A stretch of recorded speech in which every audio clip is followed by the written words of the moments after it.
Bueno, bos días. Empezamos.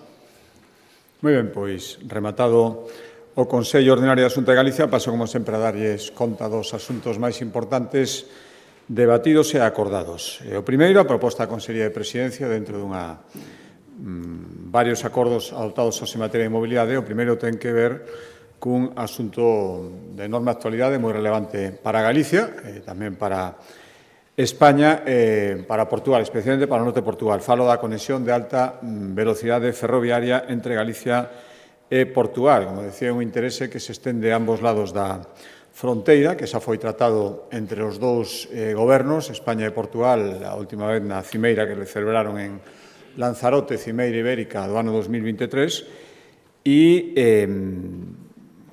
a pesar deste interese conxunto manifestado polos dous gobernos, a nosa percepción, a percepción da Xunta de Galicia, é que os avances materiais e probablemente a predisposición a que os haxa non son iguais nos dous gobernos. Faltan avances polo lado español que equilibren o manifestado polo goberno portugués. Recordarán que hai uns días eu estuve co ministro de Infraestructuras portugués que me confirmou a decisión do goberno dese país en chegar nas datas expresadas ano 2032 á frontera con España, a frontera con Galicia, en Valença do Miño. Estaba presente, ademais, o presidente da CCDRN, Antonio Cuña, como testigo, como representante do goberno portugués no norte do país. Por lo tanto, entendemos que é necesario seguir facendo presión, no bo sentido, pero presión, seguir poñendo de manifesto que este é un asunto absolutamente capital, máis despois das dúbidas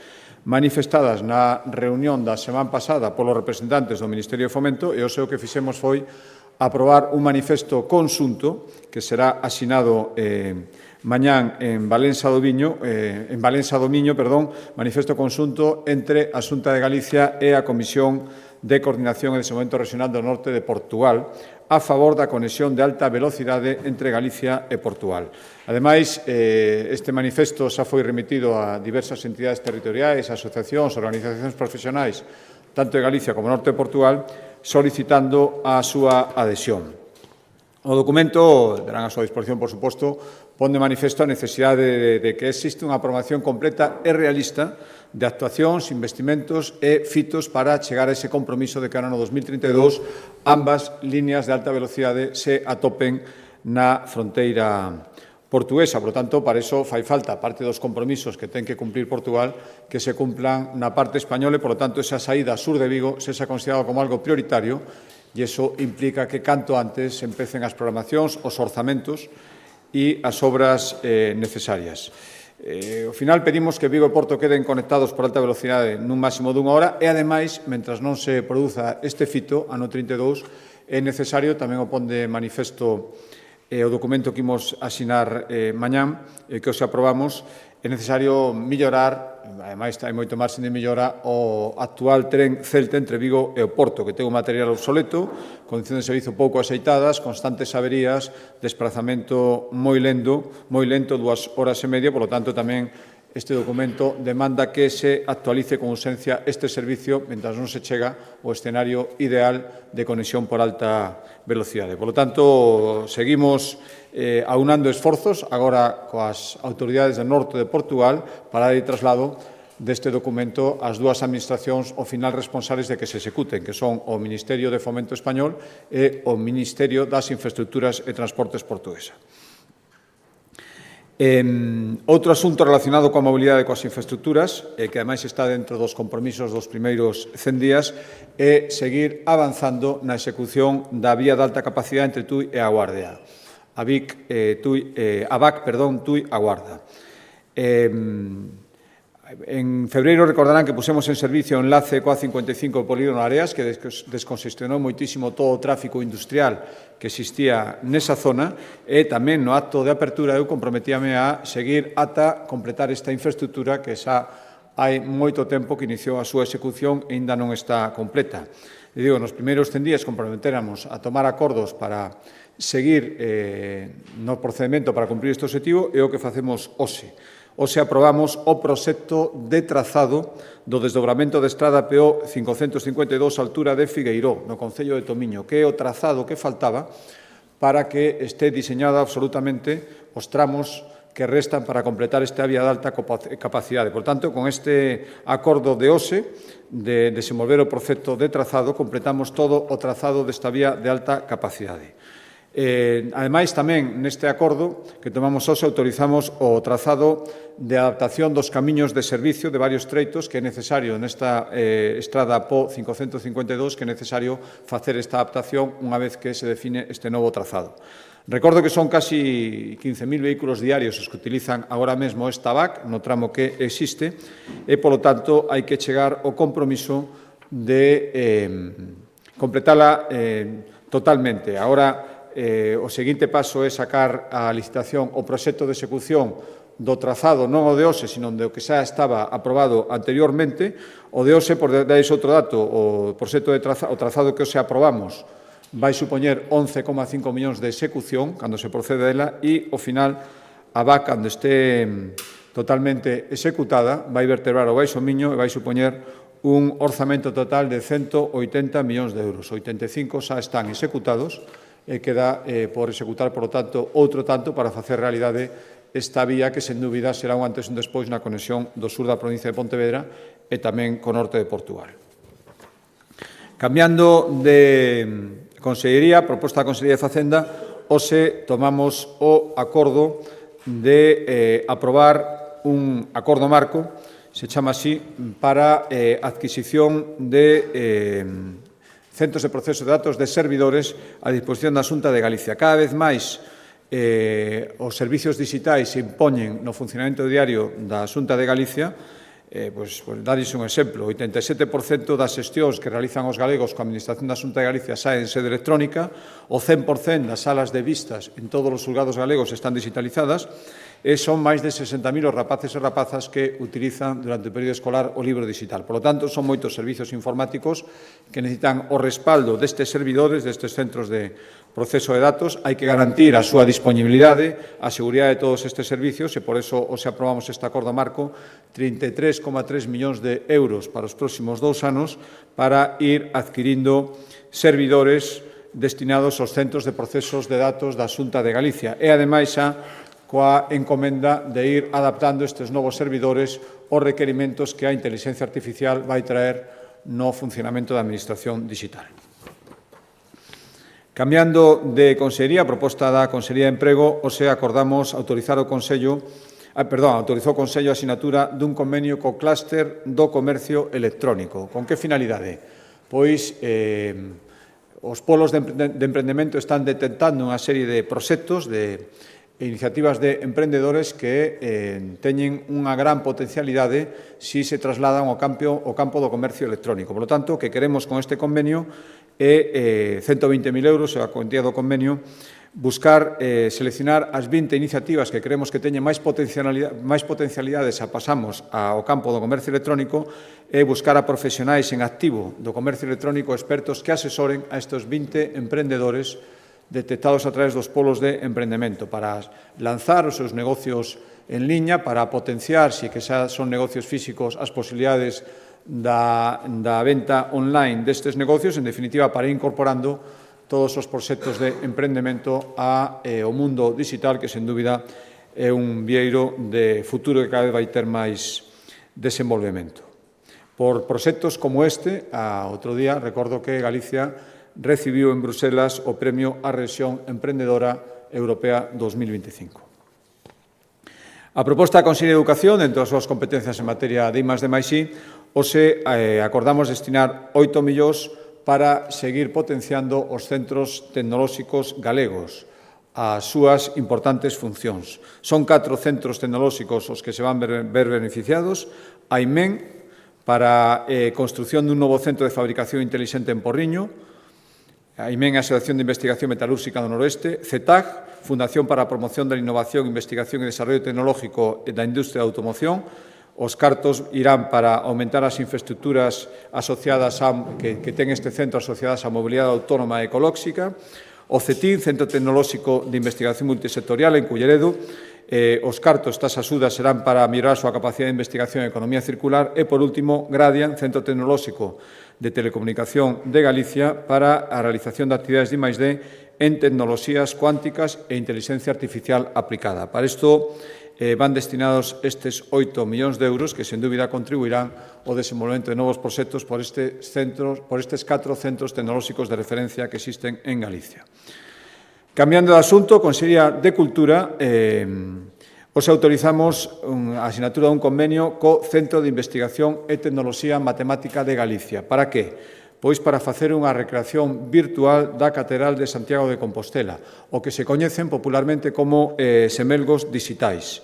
Ten moitas aplicacións prácticas. A primeira é fundamental, de aí que o impulsa a Consellería de Cultura, é permitir coñecer en detalle aspectos técnicos desta construción, impacto dos fluxos de aires, da presencia de público, das humidades, da temperatura ambiente, para poder actuar con antelación, evitar deterioros, e se evitan deterioros, saber exactamente cal é a reparación que hai que facer. En definitiva, é visualizar dun modo digital, pero prácticamente, con todas as posibilidades da realidade virtual, toda esta construción para poder actuar e previr os deterioros que poida ter.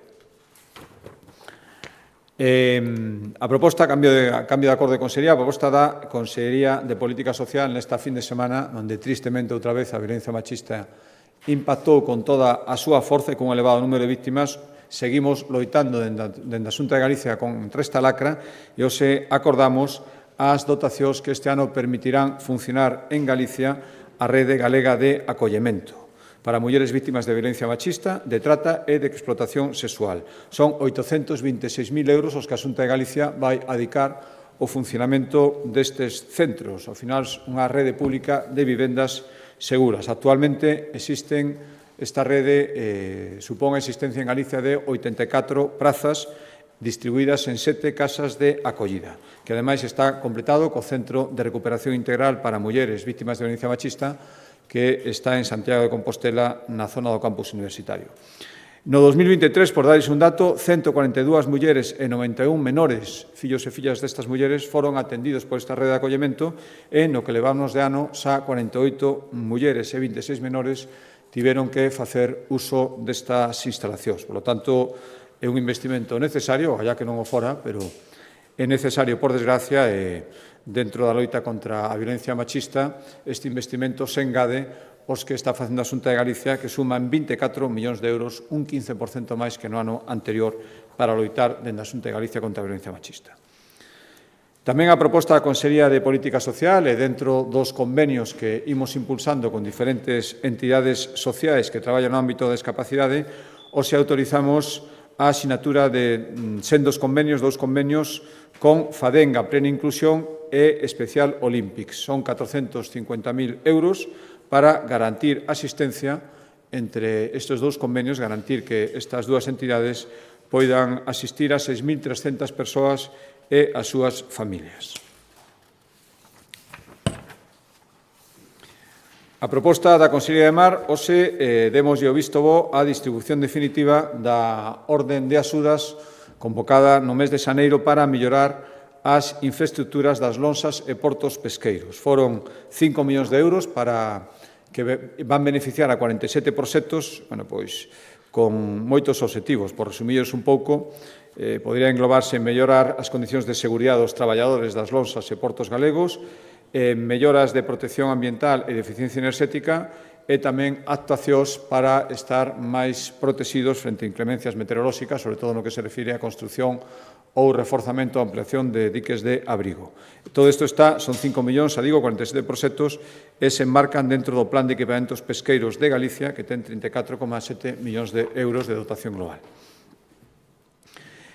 Cambiando de área, a proposta da Axencia Galega de Turismo, hoxe acordamos asinar un convenio de 1 millón de euros, xa se asinou en ocasións anteriores, coa Mancomunidade de Concellos do Camiño Francés. Como saben, dentro do creciente auxe do número de peregrinos, o Camiño Francés sigue sendo o que aglutina máis persoas, casi a mitad dos que chegan a Santiago veñen facendo o Camiño Francés. Xa superamos 200.000 compostelas, 17% máis que o ano anterior, que fora o ano máximo, e, polo tanto, compre axudar os concellos que están ao longo da ruta. Este millón de euros vai distribuído tanto á Mancomunidade de Concellos do Camiño Francés como tal Mancomunidade, como despois hai actuacións individuais de cada un dos concellos que conforman esta mancomunidade, que son Arzúa, Meride, Monterroso, Palas de Rei, Paradela, Pedrafita, O Pino, Portomarín, Samos, Sarria e Triacastela. En xeral, para actividades de promoción e posta en valor do camiño, as máis comuns son restauracións de bens, instalacións de áreas de descanso, e instalación de valados e pavimentos ou renovación de pavimentos e axuda para a contratación de persoal nas oficinas de turismo destes concellos. A proposta da Consellería de Facenda, hoxe autorizamos, cambio de acordo, aboar neste mes de xullo o incremento do 2% na retribución dos traballadores ao servicio da Xunta de Galicia.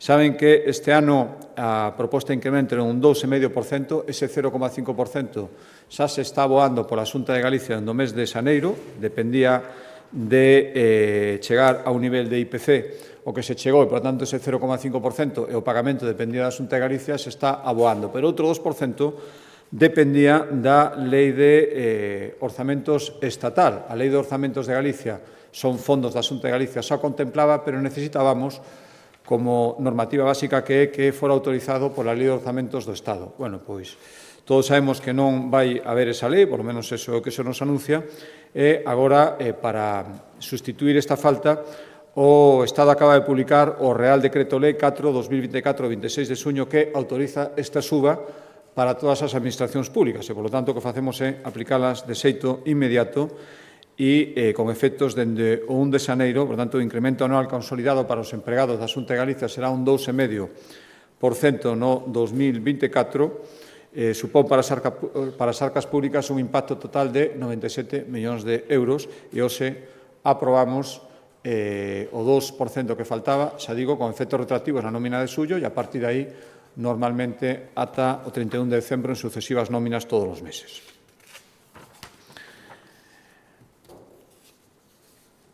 Hoxe tamén a proposta da Dirección Xeral da Asesoría Xurídica, que dependen, como saben, da Presidencia da Xunta de Galicia, acordamos solicitarlle ao Consello Consultivo de Galicia que emita dictamen, preceptivo deste dictamen, sobre a posibilidade de que a Xunta interpoña un recurso de inconstitucionalidade contra a Lei Orgánica 1/2024 de Amnistía. Saben que a xurisprudencia recoñece ás comunidades autónomas a capacidade de interpoñer recursos de inconstitucionalidade ou ben cando entenden que se está menoscabando as súas competencias ou tamén cando entenden que debe ser restablecido o orden xurídico constitucional porque este non restablecemento supón un perxuicio para a comunidade autónoma. Os motivos nos que se basea a asesoría xurídica para solicitar este dictamen ao Consello Consultivo son varios. Por resumirlos, o primeiro é que a asesoría xurídica entende que a Lei de Amnistía contradí artigos da Constitución, por exemplo, o artigo 9.1, que establece que todos os cidadáns e os poderes públicos están suxeitos á Constitución e ao resto do ordenamento xurídico. Entende a asesoría xurídica que non se produciría esta circunstancia con a Lei de Amnistía. Tamén porque a asesoría xurídica interpreta, e isto tamén o fixo o Consello Xeral do Poder Xudicial, que esta lei ten varios artículos que incurren en arbitrariedade.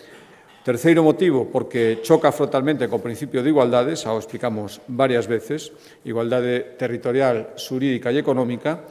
Tamén porque entende a asesoría que se vulnera o principio da separación de poderes, porque deixa sin efecto decisións firmes adoptadas polo Poder Xudicial respecto a persoas concretas. E o quinto motivo, porque se entende que o obxecto de aplicación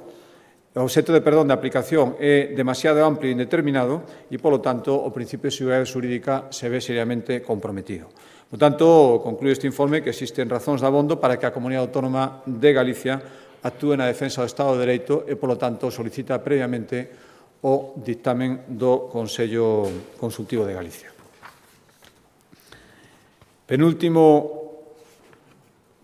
Quedan dos acordos máis, antes de darle paso á conselleira. A proposta da Consellería de Infraestructuras e Vivenda, os acordamos a contratación de 38 novas vivendas protegidas no barrio de San Paio de Navia de Vigo. Por tanto, seguimos co compromiso de dinamizar nos primeiros 100 días o parque de vivendas, o impulso da construción do parque de vivendas da rede pública por parte da Xunta de Galicia. Recordarán que en San Paio de Navia, que é unha das zonas onde a Xunta de Galicia está actuando con máis intensidade en materia de vivenda pública, a finais do ano pasado iniciamos as obras de urbanización do polígono 1, hai 3 polígonos en San Paio de Navia, O ano pasado, como decía, no mes de novembro, iniciamos a urbanización do primeiro polígono, onde vanse construir 259 vivendas de protección pública, entre elas as 38 que aprobamos a semana pasada. Hoxe o que fixemos foi autorizar a urbanización do segundo polígono, por lo tanto, quedaría un polígono nada máis por urbanizar. Hoxe empezamos os trámites para urbanizar este segundo polígono, son 16,4 millóns de euros e a intención é construir neste polígono 719 vivendas protegidas, pero como previamente é necesario urbanizalo, licitar urbanización, foi o acordo que tomamos hoxe por 16,4 millóns de euros. E o polígono 3 xa estamos tramitando os permisos diante do Concello e en cantos teñamos tamén aprobaremos o proxecto de urbanización do polígono 3. Ao final, urbanizar os 3 polígonos vai supoñer 39 millóns de euros e a construción de 1.600 vivendas protegidas, ás que se engadirán todas aquelas que pode haber en colaboración público-privada. Seguimos traballando nese obxectivo xa coñecido de duplicar o parque de vivendas nesta legislatura. Penúltimo acordo, esta vez sí, a proposta da Consellería de Economía, hoxe acordamos darlle luz verde definitiva á convocatoria das axudas extraordinarias por valor de 18 millóns de euros con destiño ao sector da automoción galego, o sector auxiliar que traballa en Galicia, para Estelantis, pero non só para Estelantis. O prazo de solicitudes vais a abrir, publicase mañá no DOGA e abrirase a partir do luns día 8. Cal é o obxectivo destas axudas? Bueno, xa as comentamos cando empezou a tramitación, apoiar o sector nunha das súas grandes transformacións, non hai dúbida que hai retos moi importantes por diante, perigos de deslocalización. Está a data límite para retirar do mercado todo vehículo que non sexa eléctrico en 2035 na Unión Europea.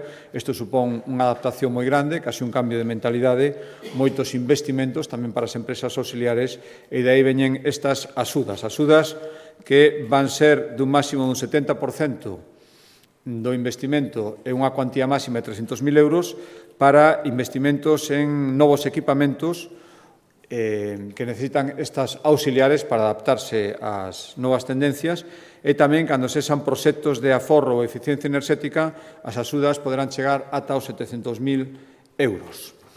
A nosa intención, 18 millóns de euros, fondos propios da Xunta de Galicia, para executar neste ano, de acordo co que nos solicitou o propio sector da automoción, o potentísimo sector da automoción en Galicia, que supón 200 empresas, 25.000 empregos e o 13% do noso PIB. Demanda axuda da Xunta de Galicia para as adaptacións necesarias e iso responden esta convocatoria do IGAPE por 18 millóns de euros para este ano 2024. E o último acordo que explicará un pouco máis polo miúdo a Consellería de Medio Rural, un importante acordo que ten que ver co sector primario. Hoxe, o Consello da Xunta de Galicia deu visto bo definitivo ao estado de execución das axudas do PAC en Galicia, rematado todo o proceso de distribución. Está executado o 100% dos máis de 211 millóns que recibiu Galicia para este período provenientes da PAC, da Política Agraria Común. Beneficiáronse máis de 24.000 solicitantes, comenzaron a recibir os últimos importes esta semana e, polo tanto, rematados os pagos, seguimos reforzando o sector primario, sobre todo o sector máis innovador, que é fundamental para Galicia. Estas axudas tamén o son. A axilidade na tramitación é absolutamente fundamental e hoxe a Xunta de Galicia volveu a dar exemplo de boa tramitación, completando o 100% das axudas, por lo tanto, xa están en poder dos seus destinatarios dende os últimos días rematouse e iso que validou o Consello da Xunta de Galicia, pero para explicarlle máis polo miúdo, doi a palabra á Consellería de Medio Rural.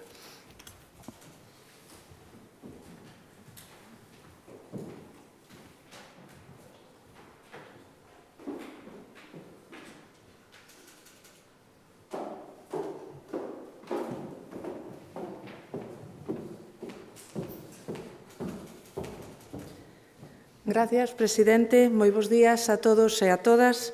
Efectivamente, como trasladaba agora mesmo o presidente, nestes últimos días do mes de xuño, como estaba previsto, fixemos os últimos pagos da PAC, desa Política Agraria Común, desta campaña 2023. Falo dos pagos asociados ás axudas agroambientais. En concreto, máis de 24,3 millóns de euros das que se beneficiaron 5.930 explotacións. Gustaríame determe un pouquiño máis nestas últimas axudas pagadas para explicarlles a que corresponde. As axudas agroambientais concédense aos agricultores que suscriben de xeito voluntario compromisos de xestión beneficiosos para o medio ambiente e o desenvolvemento sostible. Existen 3 tipos de compromisos: agroambientais, ecolóxicos e de conservación. No caso dos agroambientais están focalizados en manter actividades beneficiosas para o medio ambiente, cun uso sostible dos recursos naturais.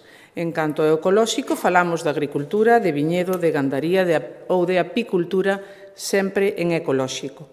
E, por último, cando nos referimos aos compromisos de conservación, estamos falando do fomento das razas autóctonas de bovino, ovino, etc., así como a protección de determinados cultivos como é o trigo gallobre ou o cabeiro. En definitiva, estes máis de 24,3 millóns de euros teñen como finalidade compensar os custos adicionais ou posibles perdas de ingresos derivados do cumprimento destes compromisos ambientais.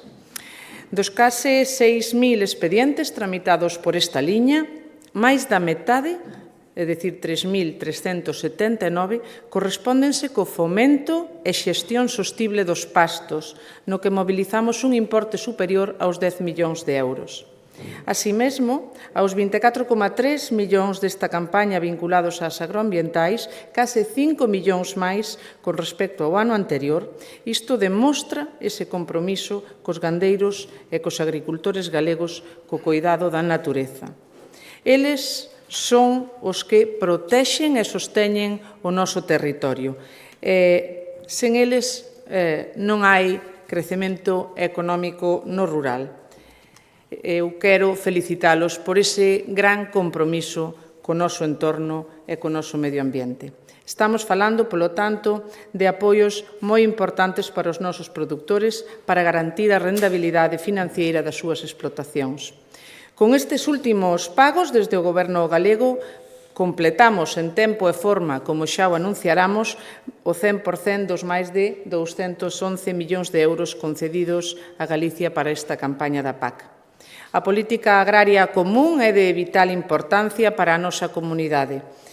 A través destes fondos podemos, por exemplo, impulsar o relevo xeneracional que é e seguirá sendo unha das nosas prioridades de cara aos próximos anos nesta Consellería. A PAC é unha aposta clara polo futuro do sector primario, pero o máis importante de calquera política a maiores do obxectivo final que persegue é que sexa útil. E a utilidade demóstrase no día a día. Por iso, dende a Xunta de Galicia, sempre solicitaremos unha menor carga burocrática na tramitación da PAC. Xa o solicitamos moitas veces ao Ministerio e á propia Comisión Europea e seguirémolo facendo, sobre todo nestes momentos que estamos ante o novo período 23-27. E do mesmo xeito que trasladamos peticións en Galicia dentro das nosas competencias, cumprimos. Por iso, a finais do 23 xa tiñamos realizado a maior parte dos pagos desta campaña, case 140 millóns de euros. No mes de maio deste ano, esa cuantía xa ascendía a 170 millóns, pois axilizamos todos os trámites posibles para ingresar o 100% dos ecorreximes, eses 17 millóns de euros que se pagaron nese concepto. E, finalmente, no mes de xuño, acabamos de ingresarlles aos nosos agricultores e gandeiros o resto ata cumplimentar o 100%. En total, como digo, máis de 211 millóns que benefician a 24.145 explotacións. Ao mesmo tempo, recibimos xa solicitudes de cara á campaña 24, que, como ben saben, xa ten rematado o prazo. É a primeira campaña na que entra a funcionar o novo Plan Estratéxico da PAC, coñecido como PEPAC. Precisamente estamos ante un novo período no que Galicia seguirá solicitando que se atendan as súas particularidades que temos en común con toda a cornixa cantábrica e que non pediremos máis que a ninguén, pero pediremos e seguiremos a demandar que esa nova PEPAC se adapte o máximo posible ás singularidades do noso territorio. Adiántolles que para esta campaña 24 teñense rexistrado 23.407 solicitudes. Xustamente nesta semana asistirei á conferencia sectorial entre o Ministerio de Agricultura e todas as comunidades autónomas. Se ben é certo que varias cuestións solicitadas por Galicia para o novo PEPAC foron finalmente atendidas, como, por exemplo, permitir rotar ou diversificar os cultivos, cando inicialmente era rotar e diversificar, o que conlevaba que no mesmo ano había que facer as dúas cousas, algo moi complexo para a agricultura en Galicia, e seguiremos insistindo naquelas cuestións que consideramos que aínda se poden adaptar mellor ao noso campo. Aínda que agora se aprobe o PEPAC, non se trata dun documento fixo e inalterable, senón que se poden, ano a ano, ir facendo esas modificacións que compren especialmente para o norte de España. E por iso seguiremos mantendo conversas co Ministerio, porque o agro do centro ou do sur de España non é o mesmo que no norte.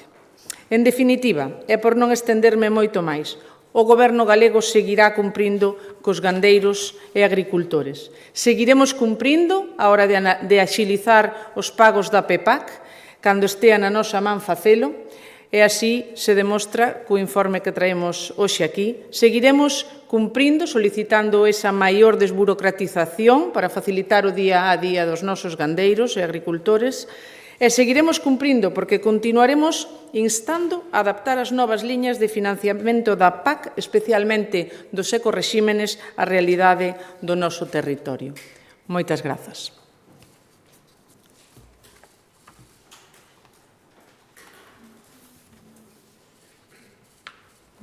Se non hai preguntas, damos por rematada. Gracias.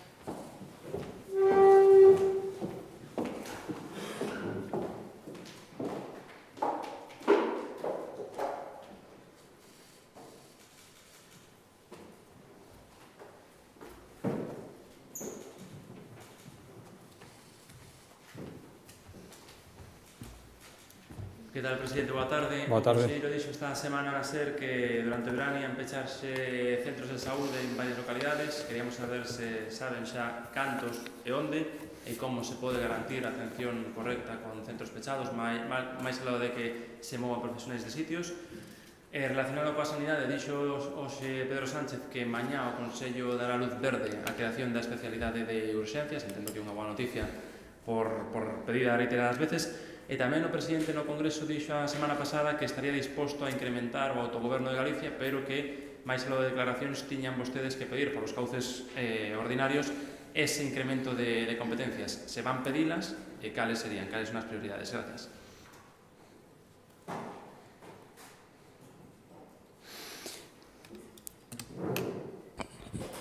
Sí, bueno, efectivamente, creo que o Consello de Sanidade, efectivamente, onte, pero non só onte, durante todos estes días, veu explicando o plan que ten a Xunta de Galicia para facerlle fronte a un problema xeral que a falta de médicos se ha agravado especialmente na época do brao.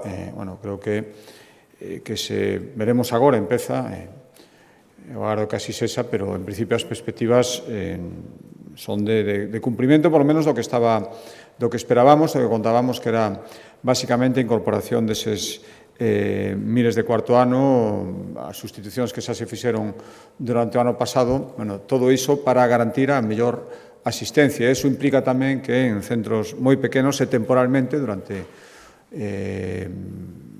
algún momento na temporada do brao, eso dependerá do centro en cuestión, pois teñan que desplazarse a un centro próximo para recibir asistencia. Isto xa pasou outros anos, intentamos minimizarlo o máximo posible, pero é certo que ás veces é imposible, por lo tanto, o que facemos contalo sucede en outros lugares tamén, eu podo asegurar, esa o detalle de cando sería, a que centros afectaría, eso xa me remito á Consellería de Sanidade para que lle poida dar esos detalles máis polo miúdo nos datos que teña.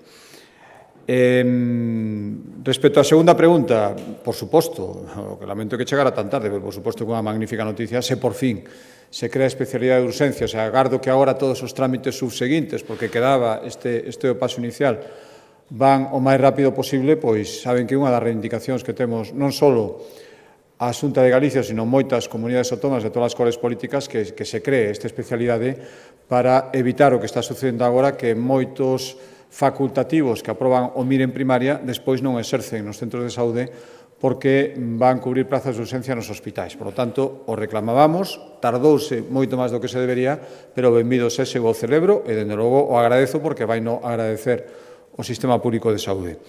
Respecto á terceira pregunta, home, está moi ben, eu recordo que estaban varias semanas que pedín ser recibido polo presidente do goberno, fora dunha carta dindome que íbame dar unha data, non volvín a ter noticias, por lo tanto, se son recibido, falaremos deste tema, igual que de outros moi importantes, pero xa por ir adiantando. Transferencia da P9, espero virme co compromiso de que esta vez o Partido Socialista no Congreso non poñerá problemas para que esta transferencia sexa unha realidade. Espero que tamén o Goberno Socialista de Moncloa teña tomado nota do que sucedeu coa Lei do Litoral, impugnada sin ningún tipo de diálogo e despois enmendada a plana completamente polo Tribunal Constitucional. Aí teñen outra competencia e ten o presidente do Goberno outra competencia que reclamábamos, que tivo que ser frente á oposición do Goberno Central o Tribunal Constitucional que nos dera razón, e agora estamos reclamando os medios necesarios para facer efectivo. Por lo tanto, tamén, se agiliza todo eso, benvidos ese. E a partir de aí podemos falar de moitas máis competencias, pero unha boa pedra de toque para saber se isto vai moito máis alá dunha simple declaración, dicindo que para dar simplemente con pedir, bueno, son estas dúas competencias. Se estas dúas quedan despesadas, dende logo lle podo asegurar que empezará unha lista máis larga que espero que sexa atendida tamén. O ingreso mínimo vital tamén, estou acordando ahora das que están pendentes ahora mismo, que se nos dixo que sí e nunca máis soubemos nada. Por lo tanto, igual que o transferiron a outras comunidades autónomas a xestión, tamén podía ser a Galicia. Hai varias, aí ten tres, que si sería unha demostración de que van en serio e eu celebraría tamén.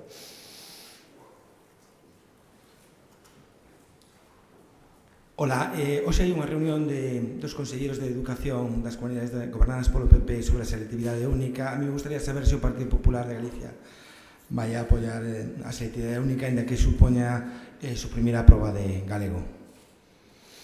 Bueno, que eu agardo que non o supoña.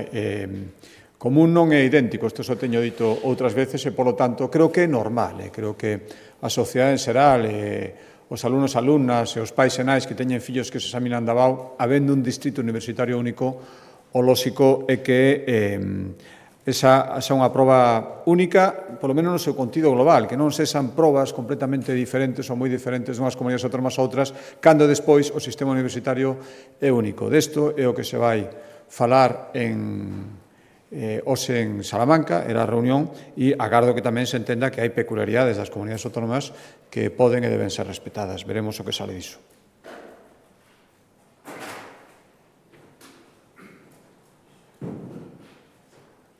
Hola, presidente. Esta mañá o presidente do Goberno expresou a súa intención de levar o proxecto de lei do que ten falado varias veces o Congreso vindeiro día 17 de xullo para reformar a subvención e as axudas públicas que se poden dar a medios de comunicación. Eu quería saber que lle parecía a vostede esta idea de poñerlle un límite, sobre todo, decía, aqueles casos nos que son as administracións públicas ou unha administración pública concreta a que sostenen algún medio. Quería saber tamén, onte houve esa manifestación contra o proxecto de Altri aquí en San Caetano, decían as plataformas que era con eso que buscaban era ser recibidos por vostede, que os escoite. Quería saber que intención tiña. E logo unha curiosidade respecto do que acaba de contar da lei de amnistía, que entendo que o tramita a asesoría xurídica. Quería saber se, bueno, curiosidades, eso non lle tocaría a nova Dirección Xeral de Asuntos Constitucionais da que nos falou que era unha das novidades desta administración. Graciñas. Sí, bueno, empezo polo final, que aí a coordinación é moi estreita. A Seguridade Xurídica ocúpase todos os asuntos xurídicos da Xunta de Galicia, pero, por suposto, a Dirección de Asuntos Constitucionais tivo unha participación moi directa na elaboración dos argumentarios cos que se solicita o dictamen, pero, ao final, a coordinación será da asesoría xurídica, pero, insisto, unha participación moi directa da Dirección de Asuntos Constitucionais. A pregunta, dice, bueno, decía as declaracións do presidente do Goberno, aí están o cumprimento das ameazas que fixo despois do seu retiro de 5 días, parece ser que empezan a cumplirse, por lo menos eu, dende logo, que entendín, e creo que non é sinxelo entender outra cousa, e que eses pseudomedios son os medios que critican a súa acción de goberno, por lo tanto, os que non lle gustan e os que cree que deberían poñerse cortapisas á súa función ou intentar que non o teñan tan sinxelo. Por tanto, eu lles podo resumir o que me parece en que xa máis me escoitarán a mí, nin a un membro do Goberno da Xunta de Galicia, decir que imos actuar contra os medios que contan cousas coas que podemos non estar de acordo. Na liberdade de prensa, a democracia consiste niso. Todo o contrario, consiste probablemente en o que teña hoxe, xa veremos en que se plasma, pero anunciado o presidente do Goberno. Me alegro de non estar nesa actitude. Supoño que os medios de comunicación en xeral deberían celebrar tamén que ese tipo de prácticas non se generalicen. Respecto á manifestación de onte, bueno, primeiro, como todas as manifestacións, respeto, pero tamén volvo a reafirmarme no contido político de moitas das intencións que había ali. Non digo que non houbera, por suposto, xente de boa fe, xente preocupada, xente que necesita transparencia e que se lle expliquen as cousas e confianza tamén nos técnicos da Administración, é o que solicito, pero intencionalidade política clarísima. E teño clarísimo tamén que se o resultado das eleccións tivese sido outro, despois do silencio do BNG ata o día das eleccións, agora mesmo probablemente sería un proxecto estrela que estarían impulsando. Pero como perderon novamente as eleccións, decidiron que sí, tiña que ser un proxecto que tiñan que tumbar, igual que xa están falando de tumbar outro proxecto acordado como proxecto industrial estratégico a semana pasada pola Xunta de Galicia. En definitiva, eu canto que non haxa industria en Galicia para despois poder decir que en Galicia non hai industria e facer todo o posible para que isto sexa así, entendendo que iso lle dá réditos electorais dende a oposición. A quen se está perxudicando é a Galicia, e teño clarísimo o contido ideolóxico de moita desinformación que se está dando, e insisto, admitindo, por suposto, e respetando persoas de boa fe que poideran estar onte na manifestación ou que poidan ter unha posición sobre Altri, sobre a mina de Touro, sobre calquera outro proxecto industrial, porque estou seguro que isto sería, despois de un, viría oposición a outro sistemática. Isto só vimos no bloque moitas veces e o seguiremos vendo, supoño que eternamente, porque parece ser que se sinten cómodos neste papel de oposición. Eu volvo a pedir confianza na actuación dunha administración que vai ter un comportamento absolutamente obxectivo, confianza nos técnicos que son os que teñen que analizar os proxectos, e isto que eu traslado, non fai falta reunirse para trasladar que a Xunta de Galicia nestes proxectos e en calquera procedimento que requira unha autorización administrativa actúa a través da avaliación técnica. Eu confío nos técnicos da Xunta de Galicia, confío nos seus procedementos, pido que a xente o confíe tamén e non se deixe levar por informacións interesadas que moitas veces non son verdade.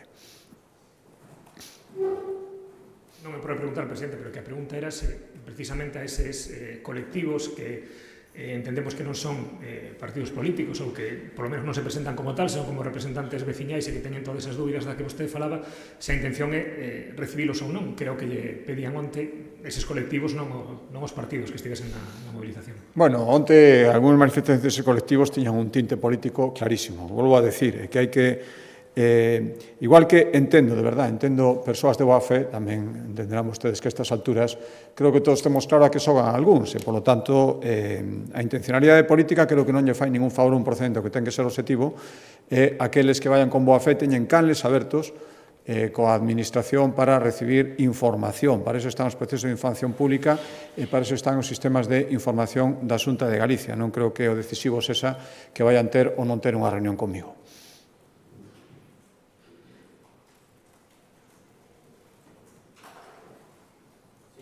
Por afondar nesta pregunta, vostede pide ser recibido polo Goberno Central para, entendo, saber que vai a pasar con proxectos importantes para Galiza. Entendo que hai determinadas entidades, Ulloa Viva, por exemplo, ou mariscadores da zona de Arousa, que pode haber xente política dentro deles, pero non creo que sean entidades por agora politizadas, non falo doutras, falo desas dúas en concreto, que quererán ser recibidos pola Xunta para ter aclaracións do proxecto.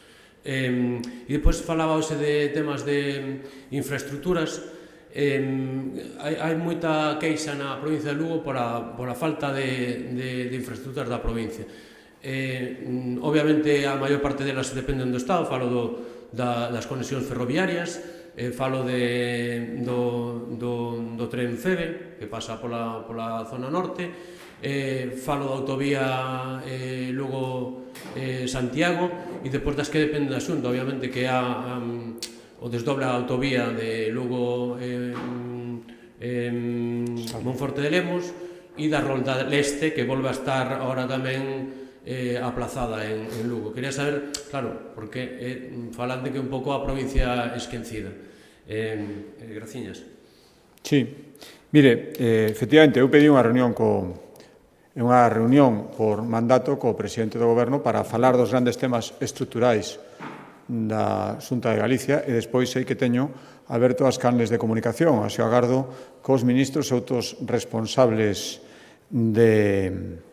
dos temas que lle importan a Galicia. Por lo tanto, volvo a decir, isto é exactamente igual reproducido, non para un tema concreto, para eso están as canles de comunicación abertas da Xunta de Galicia. Creo que saben perfectamente. Outra cousa é a intencionalidade política. Volvo a decir, algunhas manifestacións e onte non había máis que ver algunhas imaxes, e insisto, respetando a xente, vou a facer algunhas imaxes para ver que hai unha intencionalidade política probablemente moi lanzada dos verdadeiros propósitos que decían ter con esa manifestación. Dito isto, todos os colectivos saben que poden ter interlocución coa Xunta de Galicia, igual que eu espero tela co Goberno, con independencia dunha reunión, unha vez, creo que entende todo o mundo por legislatura, casi, a palabra non é protocolaria, porque espero que sexa unha reunión útil, pero para falar de moitos temas e non dun tema concreto exclusivamente. Despois as infraestructuras en Lugo.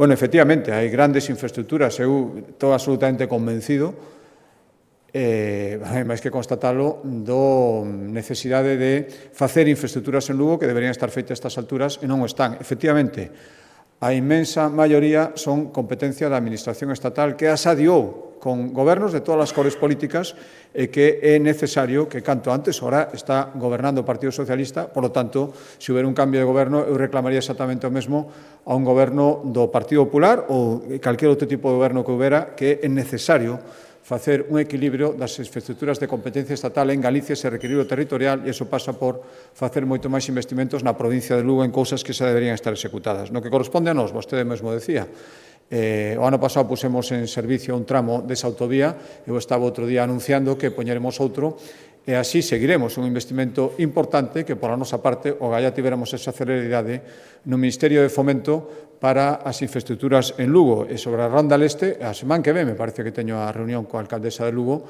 e supoño que este tema será un tema principal e o compromiso da Xunta de Galicia de executar esta infraestructura sigue en riba da mesa. Non creo que sexa responsabilidade nosa que a estas alturas non empezaran as obras, por lo menos non estén máis avanzados os trámites. É certo que despois hubo diferencias de criterio respecto ao trazado e buscando o máximo consenso as cousas están como están agora, pero eu espero que a reunión da semana que ven coa alcaldesa de Lugo sirva tamén para pegar un acelerón a esta importante infraestructura para Lugo.